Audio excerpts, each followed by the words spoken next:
dear viewers, on behalf of School of Translation Studies and Training, Indira Gandhi National Open University, it's my privilege to welcome Padma Shri Professor Shitanshu Yashash Chandra Mehta, an eminent poet, critic, dramatist, comparatist,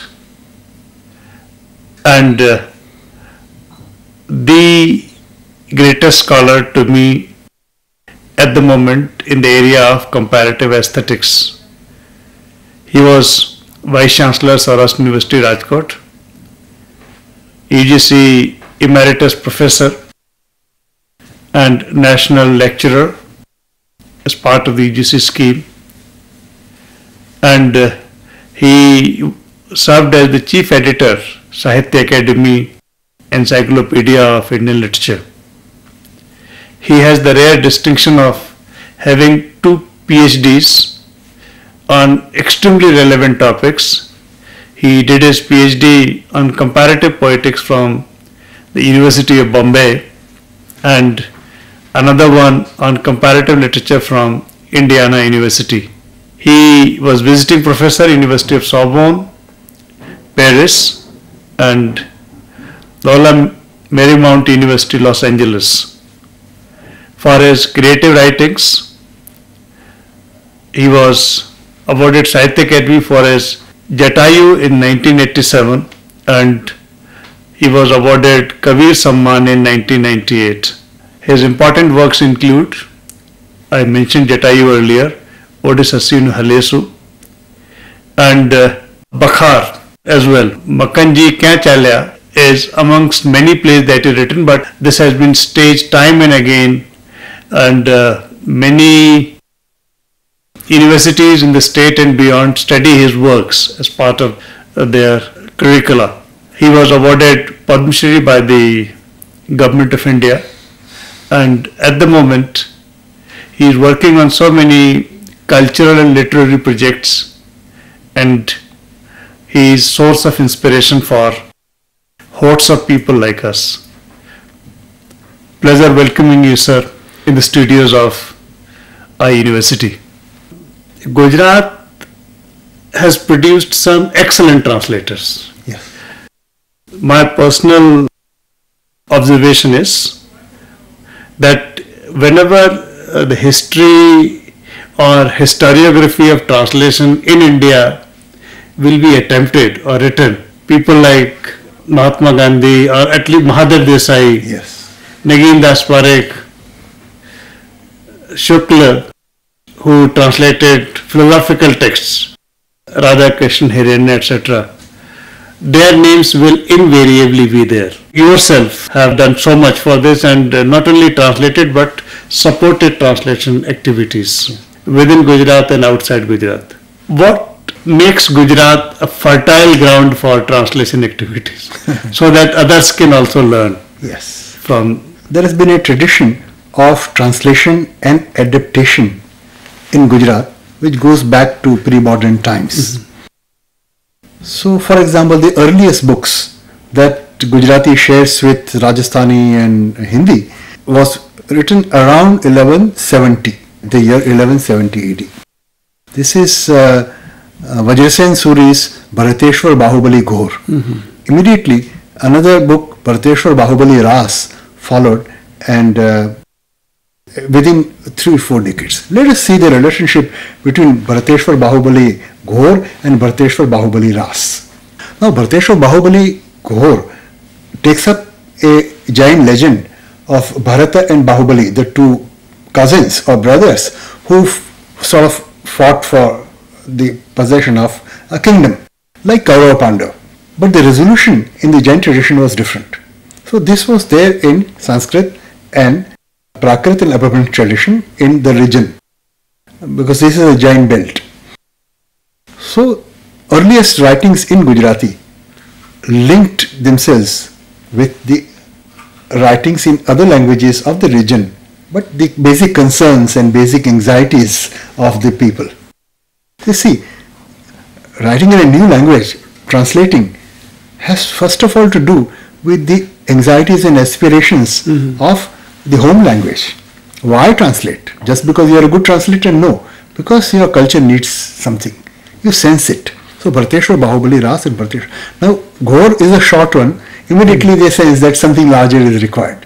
So Bharateshwar, Bahubali, Ras was written. Ras is a longer thing. So much more was brought in.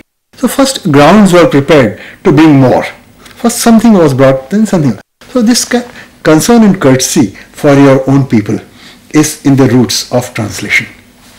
There are some translators who just, if there are funds, they translate. If they want to be renowned, they translate.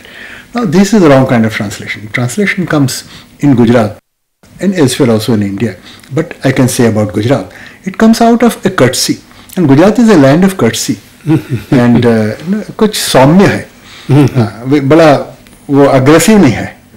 तो मेरा ख्याल है, I believe that translation is an activity connected with saumyata, with courtesy, with interest, and so on. So if that is preserved, and this is Gujarati genius, and it's a mild kind of people. They are not aggressive like in Maharashtra. There have been traditions of being aggressive. Bengalis could be aggressive, and so let us not talk. But here is a land which is accommodating, and translation is basically an activity in accommodation.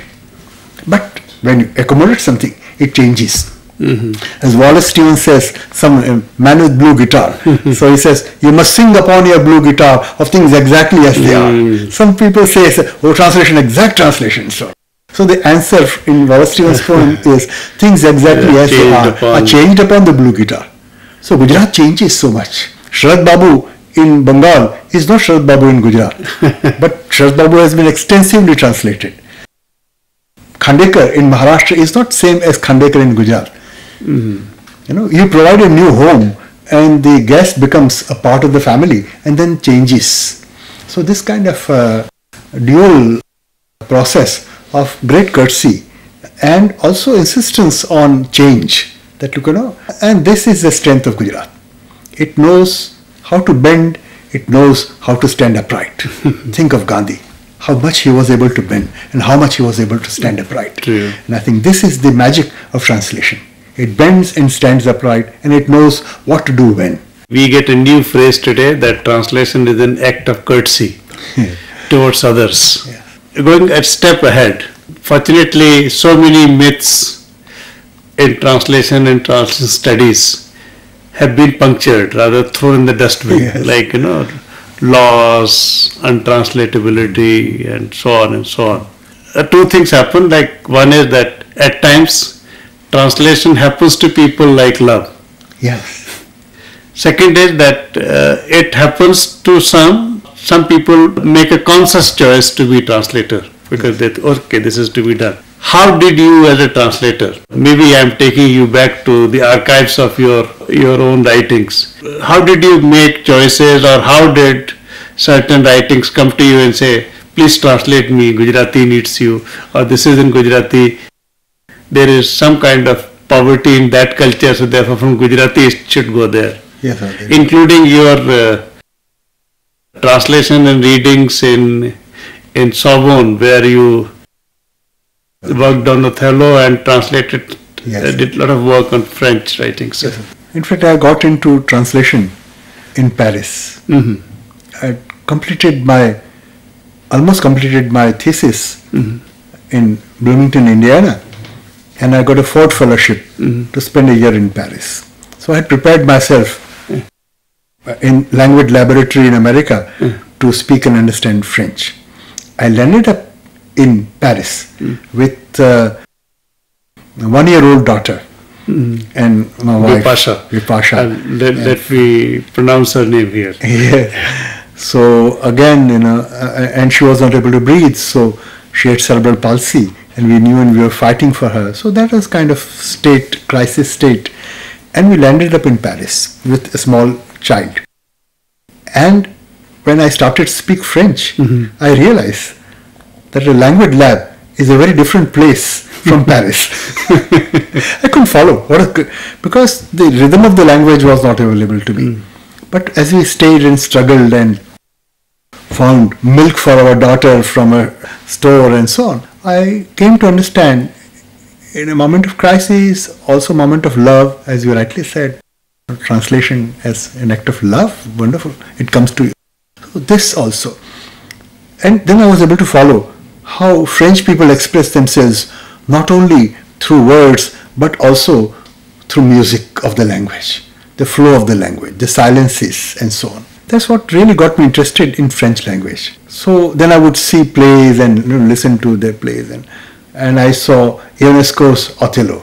And being a student of comparative literature, that was my job. I wanted to compare. So before Othello, as Ionesco says, before it was put into English, I had put it into Gujarati. Okay. I was very happy to know that. But because of my personal crisis, I have not published it even now after so many decades. I should do after our talk with you. But so comparative literature, personal crisis, love for language, French language and so on, all combined. And then I came back here, and a very great theatre person, Praveen Joshi, so he invited me to stage some plays. So I translated La Leçon of Ionesco, but made a whole lot of changes, complete changes. So that is domesticating a text, because Ionesco was playing with French language. I said, if I simply made a tarzuma, if I just word by word, the play would be lost. So I started playing with Gujarati language similarly, and it turned out to be a good play. This is the kind of the earliest memories that you brought me, and those earliest memories that you helped me bring back.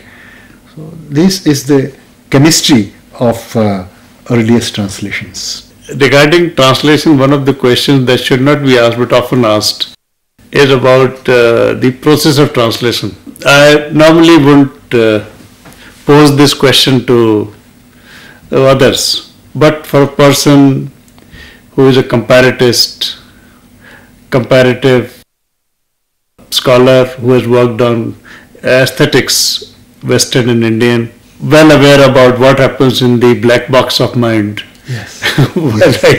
Yes. So can you throw some light on this process of translation? Avdesh bhai, as you have said in one of your recent articles, the leaders of culture at different places and different times are different ones, and leaders of culture in ancient India were the grammarians. You mentioned it in one of your articles. Prathame Vidvanso Vayyakaranaha. Now, process of translation could be looked at romantically or psychologically, but it could also be looked at through the eyes of a Vayyakarana, because ultimately it is Bhashantara, coming from one language into another.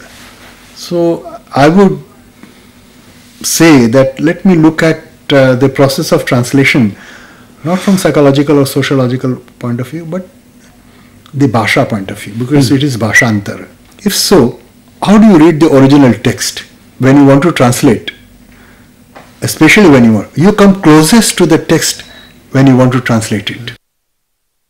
In other normal joyful reading, you may neglect some part of it. But if you want to translate, you have to go closest to it. And the more close you go to a text, you realize that syntax is as important as semantics. Meaning is produced in a rich text through so many devices. And one of the devices is coming together of phrases. And each language brings phrases together differently. Each language produces a sentence differently. In English, a phrase and clause and sentence, these three words come into prominence, because there are so many clauses in a sentence, and so you put that structure in Gujarati and you are lost. Sanskrit, for example, is a paryaya bahul language. So paryayas are used sometimes. Again, in Sanskrit, the verb could put anywhere. Asti uttarasyam dishi devatatma, asti uttarasyam dishi devatatma. If you put that verb first in Gujarati or Hindi, it becomes a question. Kalidas is not asking whether there is a devatatma Himalaya somewhere. He is telling you, asti uttarasyam dishi. So asti verb at the beginning doesn't change its meaning. But in Hindi and Gujarati and our languages, if you put che, hai at the beginning, the meaning. So every language constructs itself differently. And I think a translator should not only go to the meaning or the emotive part of it, but the construction part of it. Only by understanding how a language constructs a meaning, how a language constructs a bhava or artha, can a translator hope then to produce similar structures in his language or her language, which could be very different structurally. So as a translator, I evoke the tradition of grammar. So Prathamai Vidvansa Vyakaranaha, so far as translation activity is concerned. Sir, one feels like talking to you as long as possible, but the constraints of time persuade me to go against my personal and cumulative greed. But I think if you please oblige us to complete this sign of the session with a poem of yours, either in Gujarati or translated one, so that we have the kind of feel of, no, I'm not saying feeling deliberately, feel of creativity as well to end this session. Yes, Adesh. As we said at the beginning, our conversation didn't begin at the beginning here. There was a precedence, and so again the end is not just the end. Sure. And if I may find quickly a piece, when in Afghanistan the Buddha statue was blown off, all of us felt kind of sad and loss, not just of a statue but loss of something else. So I thought, was unhappy with it, but not to write obvious kind of, kya hai. So the poem is called Bamyan Buddha, and the fiction in it is that had it not been the statue and had Buddha been standing there himself facing the guns, what would have happened? Because that is really the point. And then if you make Buddha stand there, then you also make yourself stand there. Stand there. But not to have overblown ideas about yourself, you don't do that. But you won't. The idea is that I would have liked to stand there instead of the statue. Because that is the only way to love that statue. But it becomes kind of presumptuous to imagine that. So I imagined how would have Buddha stood there. Not the idol, had he been there himself. Not the idol, but had he been there himself, he would have stood as still. Eyes of lotus, peace on his face, his long dress rippling gently in the wind, beautiful, a smile on his lips, a hand raised only to bless. Fearless man. Nirbhay Manushya. That is the last word. Now the last line in an Indian language would sound infinitely better than the last line in English, because Nirbhaya Manushya would evoke so much in our minds. Nirbhaya Manushya. Now you cannot, fearless men, it's okay, this as best as I could, but this is the problem. So had I been an English speaking person living in America or England from my childhood, I might have come up with an equally evocative last line, Nirbhaya Manushya. So, but we convey something and leave it to somebody else to improve upon the translation. So I think a translation is a continuous process. A text should be translated over and over again by different people in different phases of their own culture, the culture of the translated language. I think so. You are absolutely right, because this fearless can be seen as Bhayaheen also. Yes. But here it is Nirbhay, Nirbhay, exactly. which is a different cultural concept. Bilkul. In fact, once Purushottam Lal Gandhi ji had come, and we were discussing with him, and he said that what was the greatest attribute of Gandhi that you liked in him. So many of us said different things. Somebody said ahimsa, non-violence, truth. He said none of them. You are right, but not the real thing that Gandhi was made of. He said nirbhayata. Gandhi was nirbhay. Yeah. That's why he could practice all these things. Exactly. So, sir, for taking us to different worlds from this corporeal worlds, no words but sincere gratitude, sincerest possible gratitude that we can imagine. Thank you so very much. Always a pleasure to talk to you.